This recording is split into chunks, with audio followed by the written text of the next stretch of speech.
Hey everybody, this is Doug with Artfully Road, and in this video I'm going to make a portable security light. So this is my shop. If you look down the building, and along this building there are security lights that point out into the parking lot. However, I'm at the end of the building, and over where you see the wood stacked, there are no security lights up on the top of the building there. And at night, this side of the building gets extremely dark. So it would be real easy for someone to come along the dark side of this building, come around the corner here, walk into my shop, and catch me off guard. And it just so happens, about 5 or 6 months ago, a company sent me a security light, Sansi LED. You can get them on the website, sansyled.com. They sent me a security light that has a motion sensor on it. I was hoping to put it on my building, but the landlord nixed that idea. For some reason, she didn't want me putting holes in her building. So I finally have a little time today where I can actually take this light and get it onto this portable stand so that I can use it at nights and not have to worry about someone sneaking up on me around the corner there. So you'll have to know that this light was given to me for free, and therefore this video is considered a paid promotion. Okay, let's see what comes in the box. That way I know what I need to buy. All right, so obviously you've got a user manual. You have the light component. Looks like it's an enclosed system. It's a 3-wire system. It's actually kind of nice. A little packing material, and a little bag of goodies here. Okay, so looks like you have a mounting bracket. You also have a weatherproof gasket.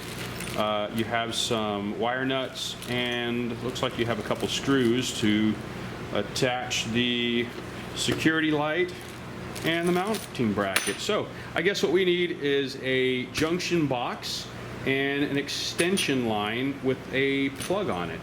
And through the magic of video, I have an old extension cord that I can use as the wiring, and then I picked up a J-box or junction box that has strain relief built in, and it has this cool little bracket at the back of it. So I think I can use that to mount to the top of the tripod. So this was used for dual work lights. We're not going to need that right now, so we'll take that piece off. I might need to straighten that out a little bit. All right, so I think if I use some self-tappers on this, this might work out okay. And some self-tappers to get that sucker secured in there. So now I've got a box, nicely secured. It moves up and down.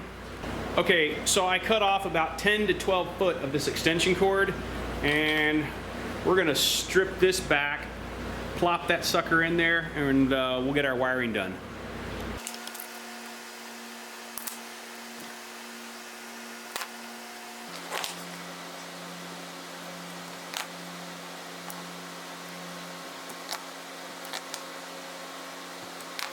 Okay.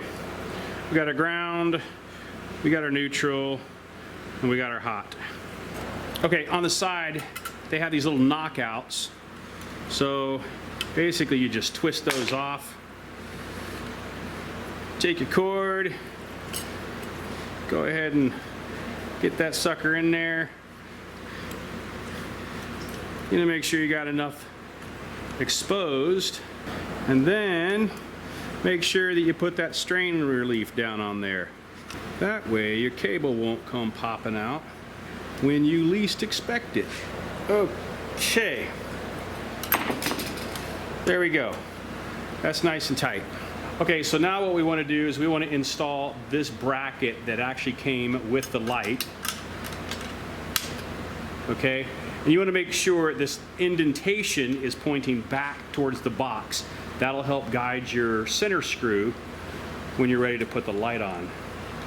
But make sure that sorry about my dirty hands in the screen there.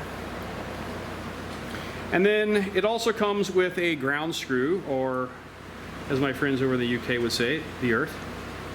Or the earth screw? I don't know, what would you call it? The earth screw?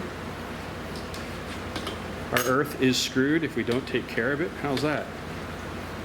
Okay, so let's go neutral, or white to white.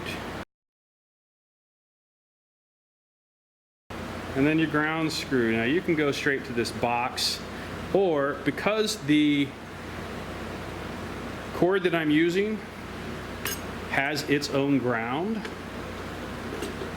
so we can actually just go directly to the ground wire. So if you're not going to be using the ground screw that is here in the box, just kind of push it back out of the way. Okay, make sure all your wires are tucked up nice.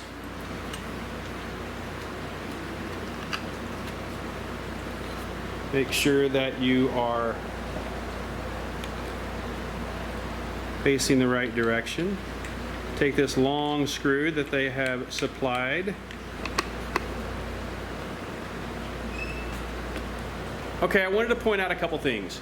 Because this isn't being permanently mounted outside and I'm not using a weatherproof J-box, this for me was kind of pointless. But if you're going to be installing this outside, you have to make sure that you first get a waterproof junction box or J-box, and then make sure that you put this waterproof seal between the light and the J-box, because that way you're able to keep moisture out of the box. But we're now mounted the way I need to be mounted. We'll adjust these lights however we want to adjust them. Looks like you can twist them pretty easy, move them up and down.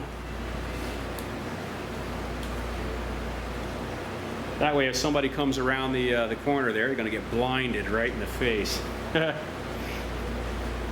From here, they look like that little robot. I forget what the name of the movie was, Number 5. So it reminds me of the eyes in Number 5. All right, we're going to dress up this extension cord, and it's almost getting dark outside, so we might give this a shot. I'm just going to take some zip ties, spin this around, and we're just going to zip tie this cable in place. And like most motion sensing lights, you have a couple of settings that you can adjust on the sensor itself. How far you want it to pick up as far as movement goes, and how long you want the light to actually stay on.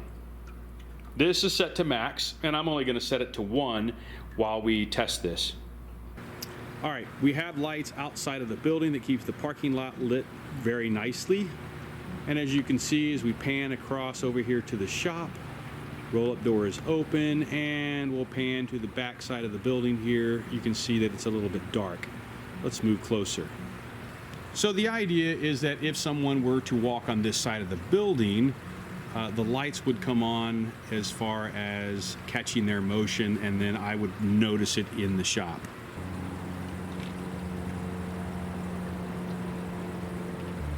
All right, I would say that picked me up at about 20 feet away from the sensor. Thanks for taking the time to watch this video. It's greatly appreciated. If you like what you saw, give me a thumbs up. If you haven't already subscribed, please do so now. And I'd also like to give a shout out to my top Patreon supporters, Barry and Marlene Rush, Judy Clothier, and of course, Funkiss Artistic Creations. We'll see you in the next video.